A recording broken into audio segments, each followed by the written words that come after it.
Welcome to the Brotherhood Beyond Business podcast, where we discuss how to become the CEO of your own life by balancing business with personal fulfillment. I'm your host, Trev, and today we're going to dive into the importance of having hobbies as a business owner to create harmony in your life and fun. Today is our guest is Jimmy Carter of Carter Fitness in Cincinnati, Ohio. Jimmy, it's great to have you on the show. To start, can you tell us a little bit about you and your business and how you got in the fitness industry? Yeah, so I graduated from Ohio State with an exercise science degree, and I really didn't know what I wanted to do.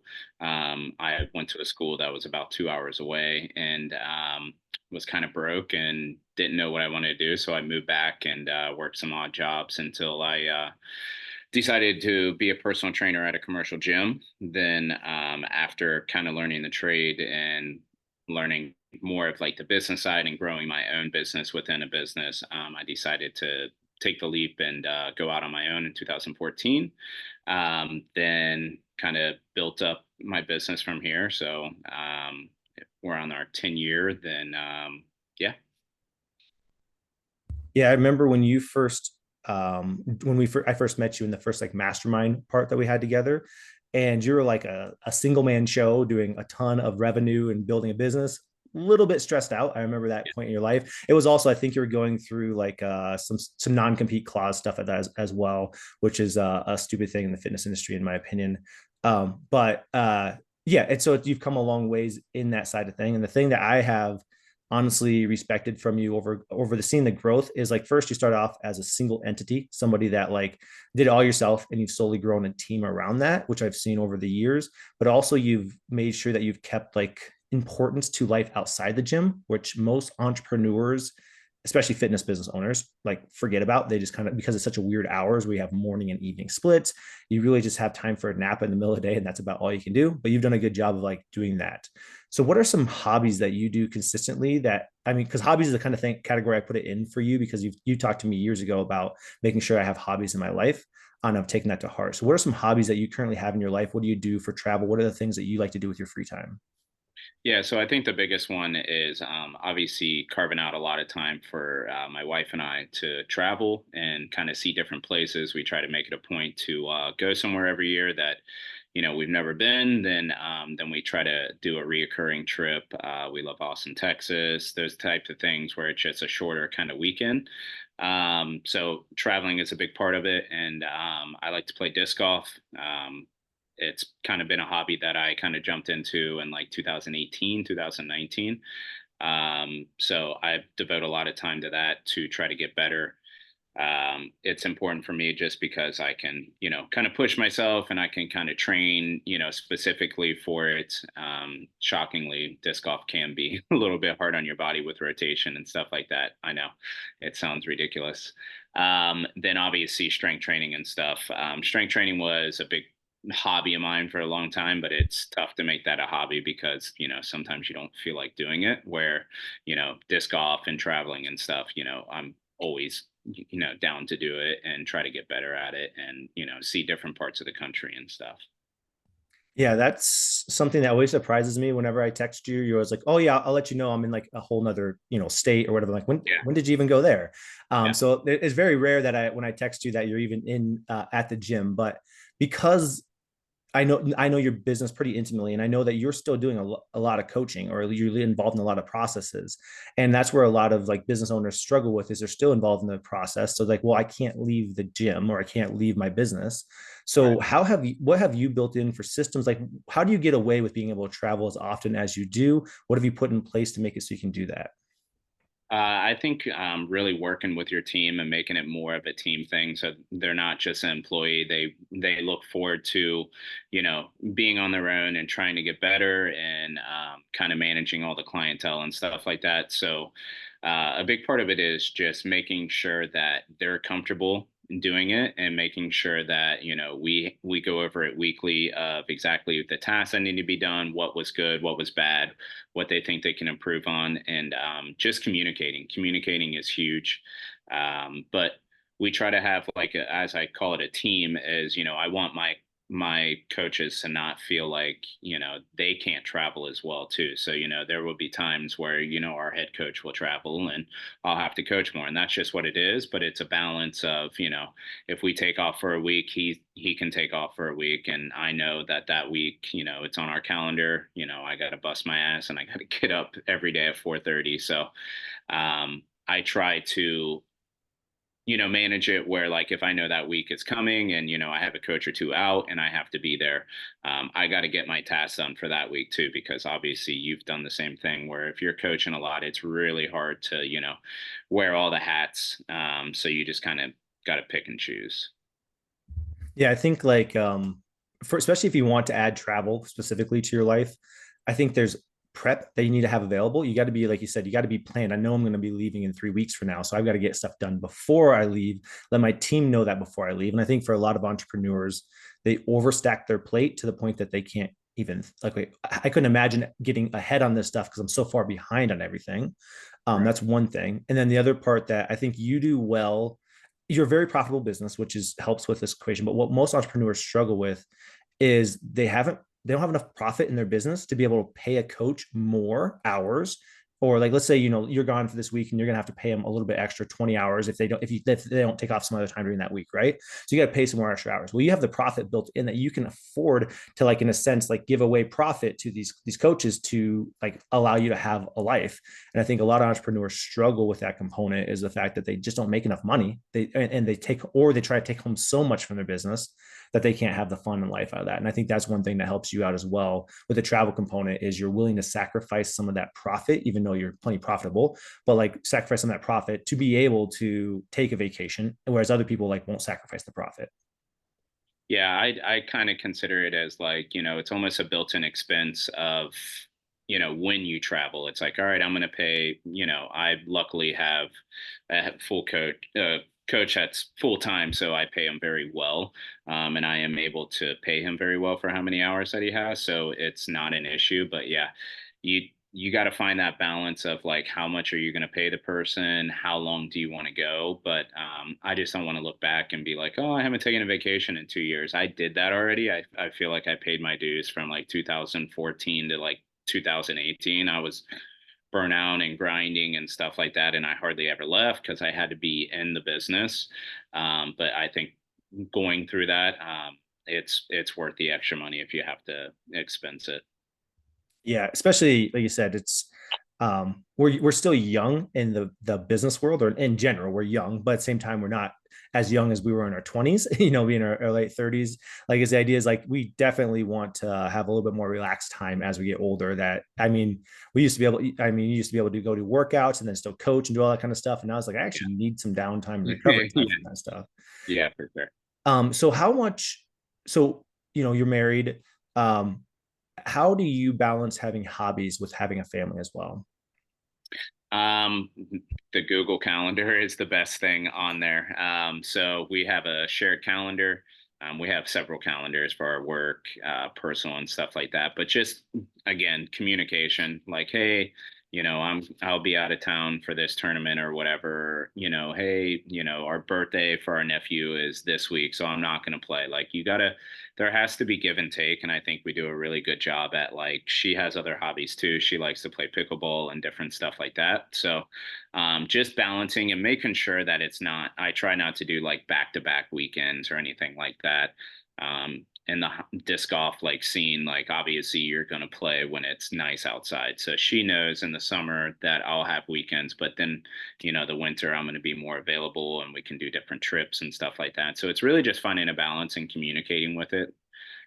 Then when she's like, oh, you have another tournament, then you're pushing the boundaries. So you got to make up for it. No, that makes complete sense. I think it's just it's also encouraging them, like you said, to have hobbies too. Whereas like with my wife, I don't know if she has a lot of hobbies, but she has a lot of girl nights or things she goes and does with the girls, and like that's a hobby in my opinion. It's like those social interactives. I don't do as much of the social interactives. Mine's all competitive based because that's where I enjoy my time. But I do think having that balance, like okay, she gets her time, I get my time. Both you and me don't have kids, so we don't have the balance of having the kid equation at this point in our life. But it's also in that situation. I know big time entrepreneurs that do, they go to their kids' games, they do all this other stuff with their kids too. It's all doable. It's just you got to be able to be willing to make the time and sacrifice the time for it. And it's not really sacrificing the time because like I don't think any of us I think 90% of entrepreneurs, I kind of say 90% because I'm just guessing. 90% of entrepreneurs built a business for freedom, not to work more. And all we do is like build our whole lives around working more. And it's like, it's kind Right. of ass backwards. We should be building our life the opposite way. Yeah. Yeah, for sure. And that's why when we did our like little mastermind meeting like on a Wednesday at 2, like I'm done working at 2. I want to be, so I want to be able to go and play disc golf and kind of be done for the day because I get up at 4:30, so I try to hammer my stuff out so I can find that balance. So and especially when it's nice out, obviously, give and take. When it's crappy outside or super humid, you're not going to be doing it. So I kind of schedule around like my hobby too. So if I know that I'm going to play, disc golf or travel or whatever, like we said before, like you got to hammer out your stuff before or it's not going to get done. Yeah, that's where I think entrepreneurs, when they hear this idea, they get a little defensive. And it's like, we're not saying work less, just organize your working differently. I mean, like I work earlier mornings on times when I'm going to have like we have a 3-day weekend this weekend doing hiking. I've had a pretty rough in terms of like hours wise. From Sunday till Thursday, I'm putting a crazy amount of hours in that amount of time for a 3-day weekend so that but I don't have to worry about business for 3 days, which is awesome. So I'm going to sacrifice time on one side or the other side of it. What do But you, yeah, go ahead. oh, sorry. It's kind of like my buddy became a nurse and he would just do 12-hour days, back to back to back, but he would have 4 days off. That's kind of how I think about it. And that kind of resonated with me. If you're going to travel, like you got to have some shitty days to earn, the vacation days. Yeah, exactly. And I feel great after hammering out like 5 straight days of hard ass work because Yeah. then I feel good about the relaxation. Whereas if I just all of a sudden reduced my amount of work in those 3 days and I just did a normal 4-day week with a 3-day weekend, that probably I would have struggled. I struggled with that mentally, like Right. the entrepreneur thing, like we got a lot of things to get done. But realistically, the way I do it is I just overwork on one side. And does that create balance? I'm not looking for balance in life. I think most of us are just looking for what we call harmony, with the concept that we want to be able to have both, but they don't always have to be both truly balanced. Right. Yeah. What do you think? Do you think that having hobbies, because we've talked a lot about travel, but you truly do have hobbies like disc golf or working out, things of that nature. Do you think that adds value to a business owner's life? Yeah, I think so. I think that, when I'm done with the day, it's something to look forward to. If I just am working out like after, like today, I'm going to be done. I'm going to do this. I'm going to do a little bit more computer work, do follow up stuff with coaches and all that stuff. Then I'm going to be done for the day. So I'll be done at like 2 or 3. Gives me something to look forward to. And I think it's important to get better because we're all going to strive to get better at business, get better at like getting people results and stuff like that. I think it just kind of goes hand in hand that I'm trying to get better at something and pushing myself and try to problem solve. So I kind of think it goes all hand in hand.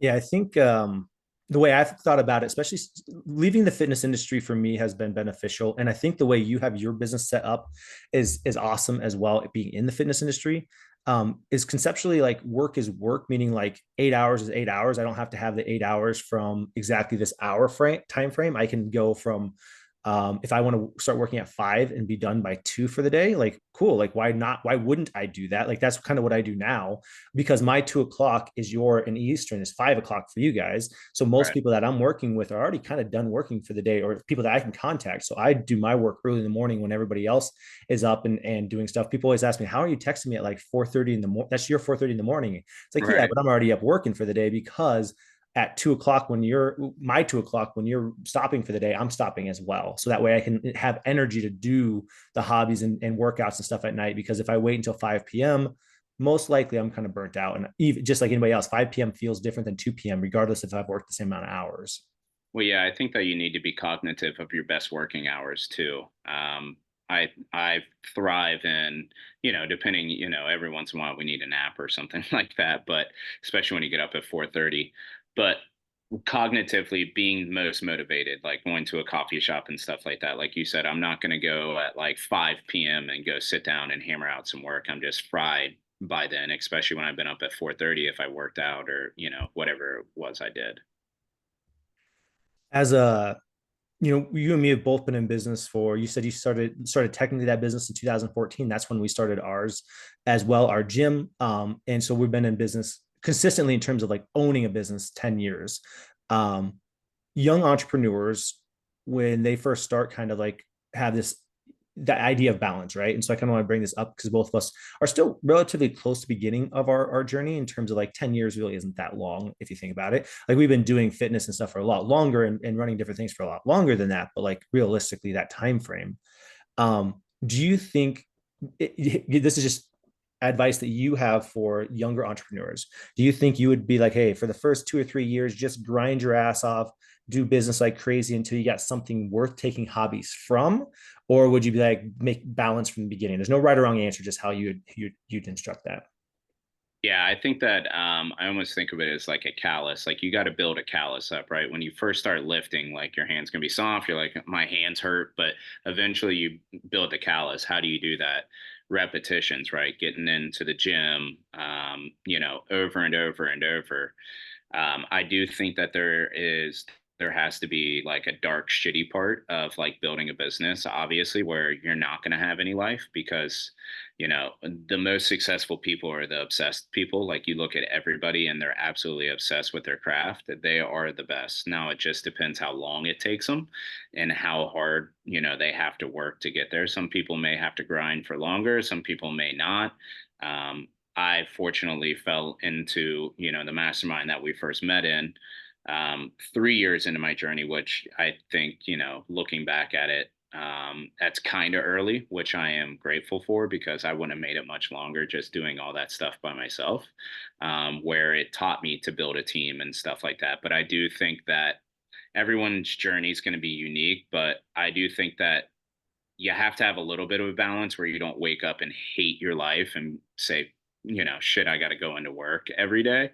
You have to find that balance, whether it's, if you're coaching the people and running the business, like, hey, you got to tell them like, I'm taking a vacation, like I'm not going to be here.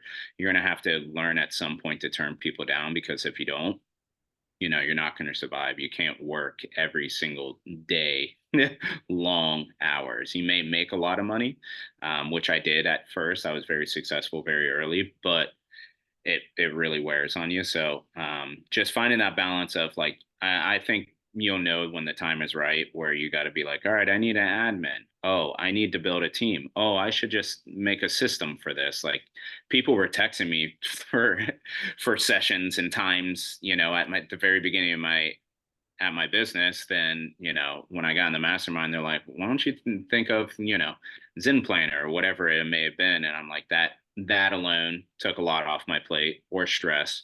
Then you just slowly just add, then you start looking stuff in, and admin would be nice. I hate to do whatever billing or whatever it may be. um, but it just kind of depends how hands off you want to be in your business. But I guess my advice would be you need to grind at first to be successful.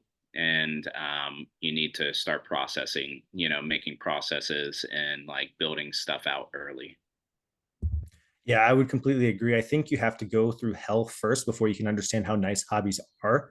And I feel like also most people that struggle early on is because they're not putting enough effort in. It's usually the side is like you didn't grind hard enough to grow that business in that initial stage of it, so you really shouldn't be taking like the rest yet. The only hobby I recommend people keeping in their lifestyle when they first start, probably, and I don't know what the grind looks like. It could be 1 year if you're somebody that works 80-hour weeks and you just like grind like crazy for one hard year and grow your business. For most people, it's probably going to be more like a 3 to 5 year time frame is what it's going to be, depending on what the grind looks like for you, where you might not have as much of a life outside of the business, but with the idea that you should eventually have it. But the main hobby I would say is you got to keep exercising your routine. That's where I kind of messed up, where I owned a gym, but I was just like grinding hard to get the business built. And I just wasn't working out very often. I gained weight during our first few years of owning the gym because I just completely gave up all hobbies. And that's one I think everybody, I know you've always been like really into your fitness and you always kept that one going. But it's one of those hard things to do when you first start is like you try to sacrifice everything. That's the one thing not to sacrifice.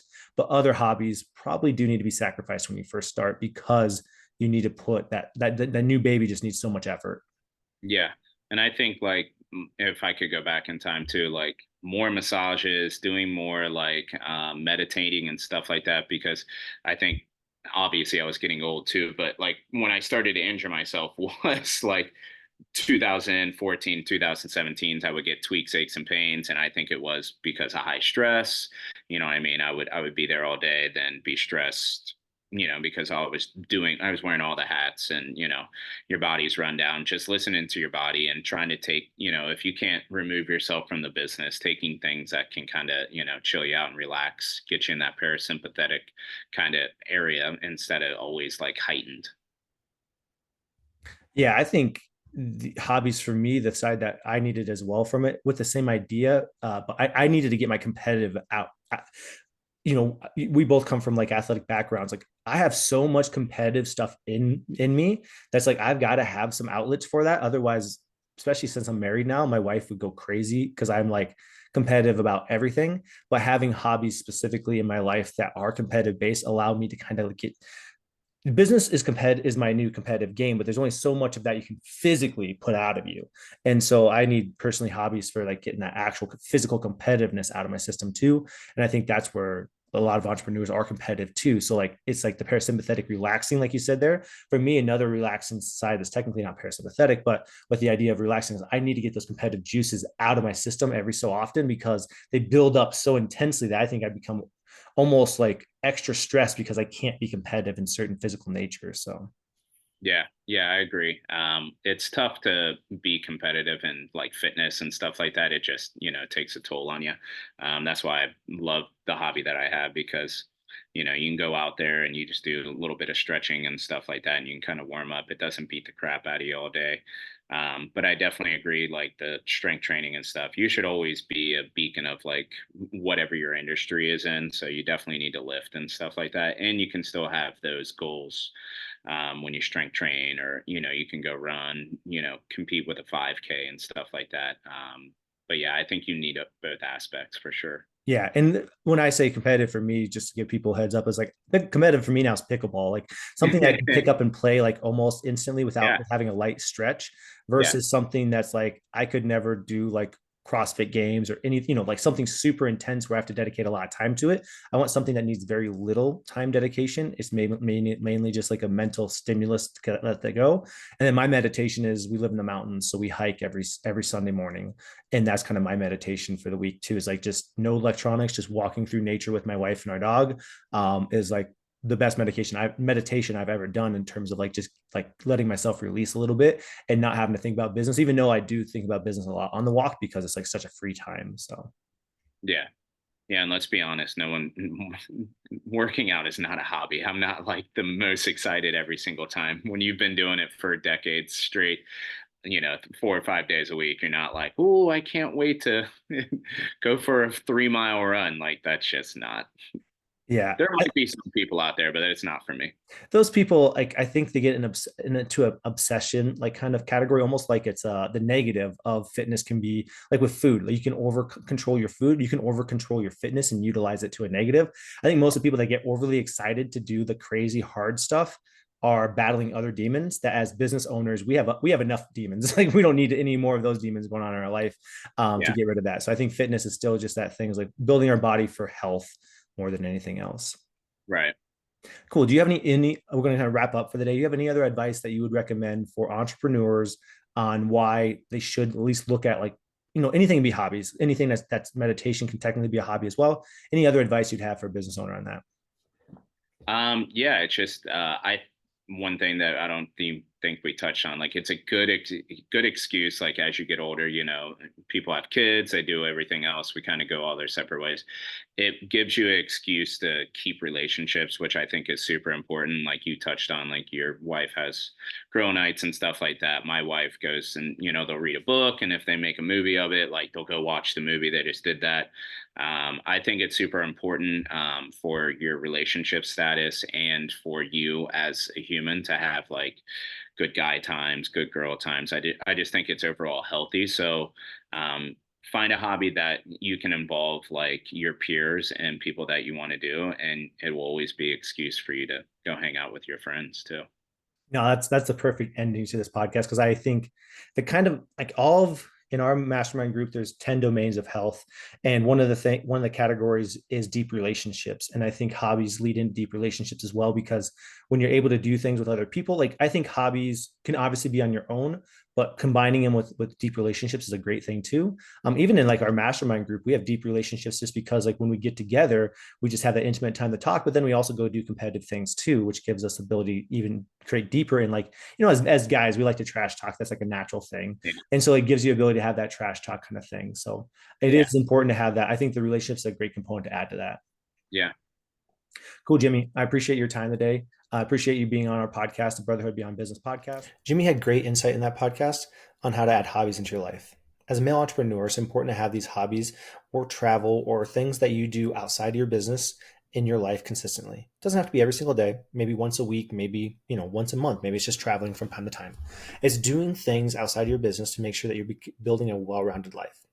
In our Brotherhood Beyond Business mastermind, our goal is to help you become a well-rounded male. It is a male-only mastermind, but our focus is to make sure that you can become the best version of yourself. The better you become well-rounded in your life, the more you'll see your business thrive. So if you're interested at all, check out our Brotherhood Beyond Business mastermind website. It's brotherhoodbeyondbusiness.com. Take our Becoming the CEO of Your Own Life assessment, which will help you break down the 10 domains and see where you're weak at. And just reach out to us. We would love to set up a conversation with you to see if this mastermind is the right fit for you. You can get more details on what we do. Have a great day.